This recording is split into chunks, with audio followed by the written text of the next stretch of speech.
Since I've been through it, I do have some specific advice for gay men with prostate cancer. The medical services provision model in BC has changed because we don't have enough doctors. We have the clinic model now. If you do go to a medical clinic, you have to find one doctor in that clinic who will follow you. You can't see a different doctor every time you go in. You need somebody who's familiar with your own case. For me, I was kind of fortunate. The doctor that I see knew nothing about prostate cancer. She just didn't have any patients that had it before. So she asked me to be her own personal patient and only to come in when she was working so that she could learn about it along with me and provide better care for me.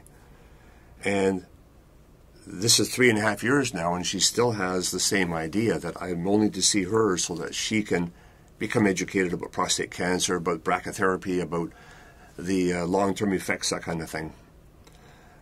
So I'm very fortunate. So make sure you get one doctor that can help you. If I have brachytherapy, will my boyfriend be affected by it at all? Well, yes, there are some effects. My lifestyle will change. His lifestyle will also have to change. Whether it involves, like in my case, I retired and I moved to make my life physically easier. But he'll want to know about things like, will the radiation affect him? No, it won't. Will he and I still be able to have sex? Yes. There could be some erectile dysfunction, especially as time goes on, but there are ways of dealing with it. There's medication and other techniques to help maintain sexual functions of the person with the cancer who's had the brachytherapy.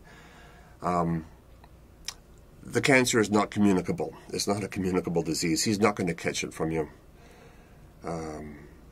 Having sex, oral or anal, is not going to give him anything at all. The radiation could cause damage to the wall of the rectum. It could thin it. It can lead to bleeding. If you're a passive partner in anal sex, it could cause the recipient pain and bleeding. So it may be best to talk to a therapist about what to do if you like anal sex. Lubricants can help. Avoiding it for a certain amount of time can help. But maintain your health. Don't damage yourself.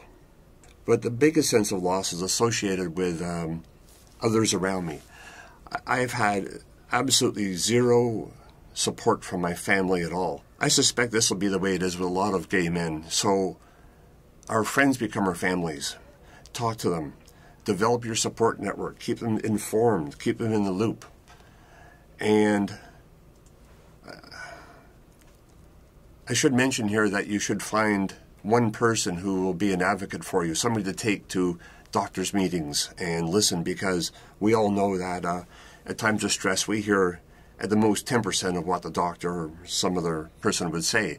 The advocate with you can hear everything and ask questions on your behalf, remind you of what was said after you leave the office. So make sure you have a very well-developed social network. In my case, I couldn't rely on my family, but I could rely on my friends, and they've been a great support to me.